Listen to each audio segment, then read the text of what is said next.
As the final official act of graduation, I am to charge you as a class. I am tempted to say, as the commander in the movie does, charge! But that would be wrong. In the movies, the commander's in front, but we're not in front. I actually don't think we have ever been out in front of you, because it's you who's made us who we are, and you who've made us inspired to do what we do. But if we were ever leading you, that job is over. You're in front. We're the rear guard. We're rooting for you to achieve all that you hope for. And as you start that run, let us send you off with one thing. I'd like to say something worth saying and memorable. That's a tall order. A lot of important and memorable things have been said at graduations, and many trivial and forgettable things have been said at graduations too. But I've been looking high and low for something worthy of this charge, and I think I found it. The virtues of selfishness.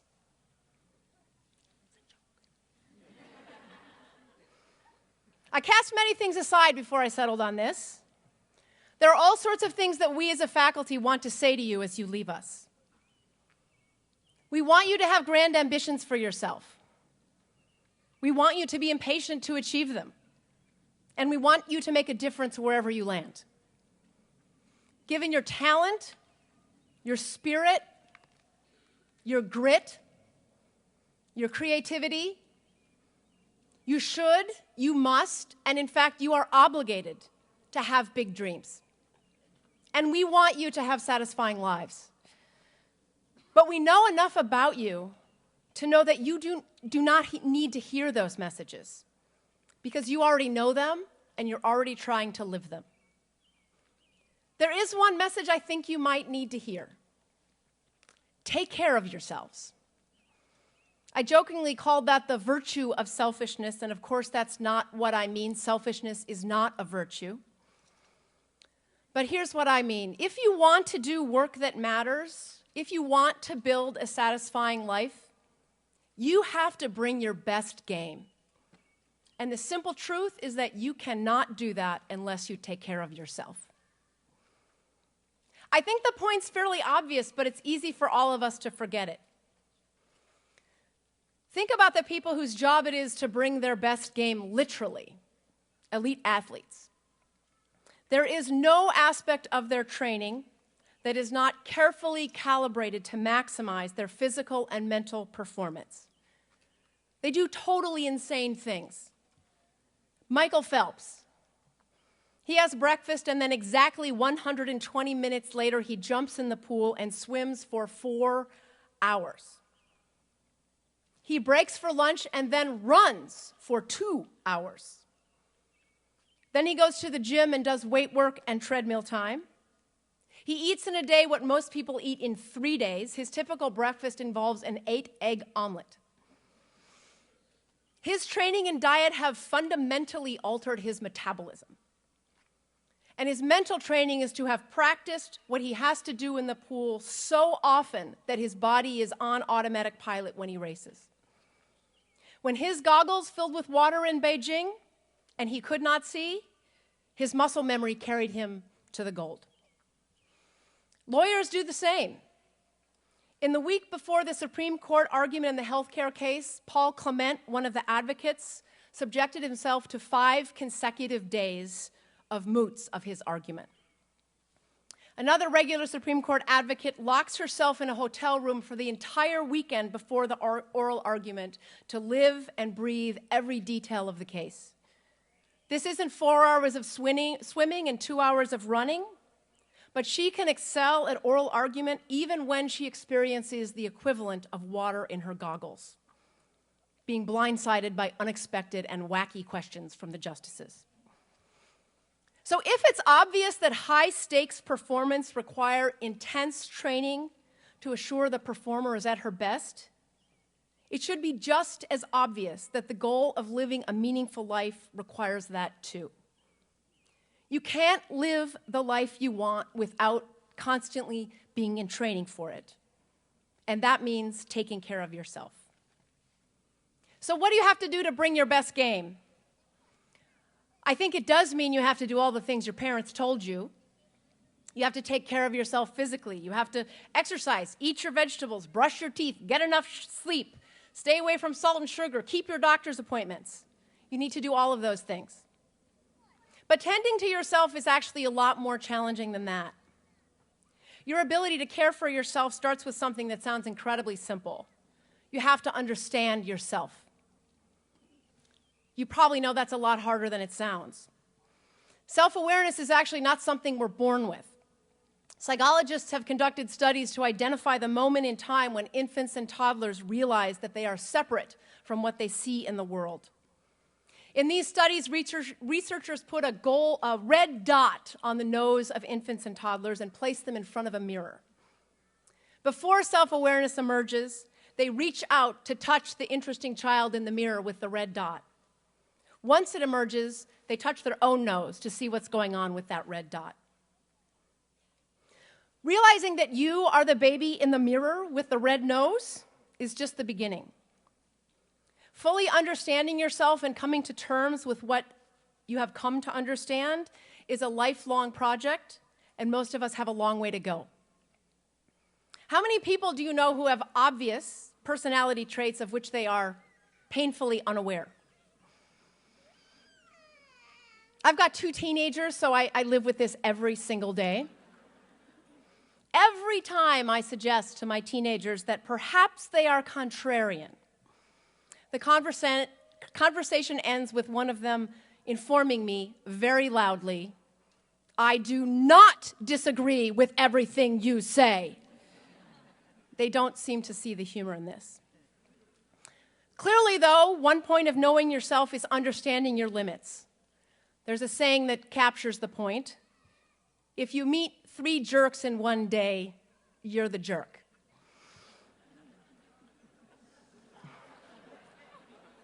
But understanding yourself isn't just about appreciating your weaknesses. If you think of this as training to live the life you want to live, it's as much about understanding your strengths.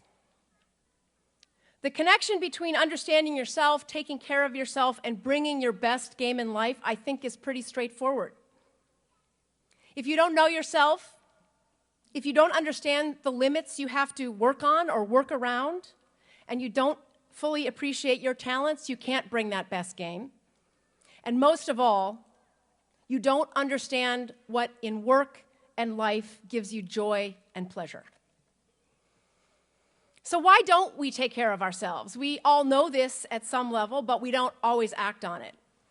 We've all met the person, many of them lawyers, who have not been in training for their lives, who are not tending to themselves. Overworked, underslept, oblivious to their limits, with a very predictable consequence that they're not putting out their best. So why don't we naturally tend to ourselves? I'm not exactly sure, but I'll give a couple of points of speculation. I don't think that it's just that it's hard to do, which it is, because we do a lot of things that are hard to do. There must be other reasons. One is surely the fruitless pursuit of perfectionism. Some of us suffer from this. You know, that voice in your head telling you it's not quite perfect, whatever it is, and therefore isn't finished. Unfortunately, this is something I think that people who excel in law are especially prone to. Psychologists study something that they call attributional style. This is the way we explain the causes of different events in our lives. There are optimists and pessimists. In explaining a failure, for instance, someone with an optimistic attributional style will explain the failure as caused by external factors that are unstable and specific. The bad score on the test was caused by the temperature in the room and my headache. Someone with a pessimistic style, on the other hand, would explain the failure as caused by something internal, stable, and global. Thus, the bad score was caused by lack of smarts or poor capacity to take tests. Psychologists have studied the relationship between these attributional styles and life success, and what they've found probably won't surprise you. It's better to be an optimist. In many realms, optimistic attributional styles associated with positive outcomes. You sell more insurance, you have better performance in a game, you get better score on a math test, you have better overall health. And although the research is limited, psychologists who've studied the relationship between attributional style and academic achievement have found that in most realms, optimists have higher academic achievement. But guess what? There seems to be an exception: law. In at least one quite large study of law students, those with optimistic attributional style had lower academic achievement than those with pessimistic attributional style. So one reason many of us may not tend to ourselves is that we're perfectionists. We're our own worst critics. We're constantly falling short. Another reason we don't tend to ourselves might be called the superhero myth. This is the view that you can and should do everything, that doing more is always better, and there are no limits to your capacity. This isn't a good training technique. Michael Phelps would reject it out of hand. It's counterproductive. How many times have you had the greatest insight when you gave up and went home, or when you stepped away from what you were doing? Except in quarterly earnings and in ice cream, more is not necessarily better. So how can you make sure, as you go away from us, that you tend to yourself in order to live the life that you want, to make the contribution to the world that you want to make? There are lots of reasons to do this. I think a compelling one is the Michael Phelps argument. It's patently ridiculous to think that he could succeed without careful training.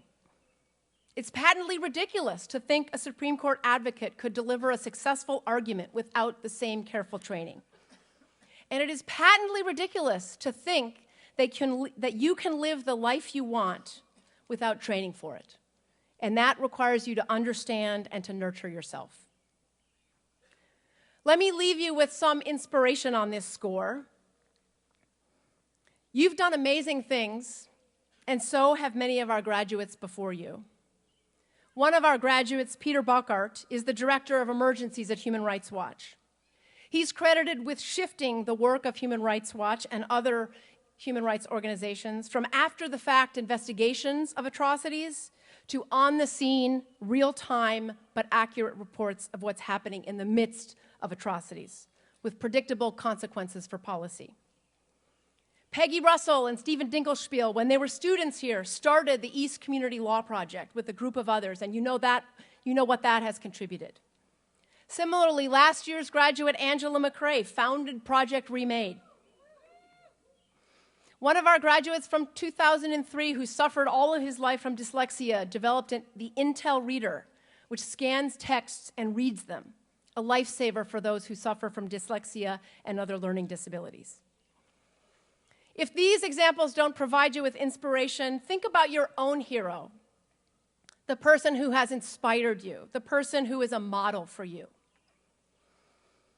On this Father's Day weekend, I can say that for me, one of my models is my father, a man who, after only what can really be described as a crummy, grapes of wrath type childhood, somehow found a way to treat everything in his adult life as the chocolate on top of the ice cream. He found other people's foibles irritating. Now, he did not find them irritating. He found them understandable and amusing. He was decent and kind and funny, and he loved his life. So whoever you count as a hero or a model, do you think any of them could have made the difference in the world, in the community, in their family, in their personal relationships that they made without tending to themselves, without doing the equivalent of training for life? I don't think so. They brought their best game, and that helped them do what they did. So please, if you're not tending to yourself, remember that. Charge!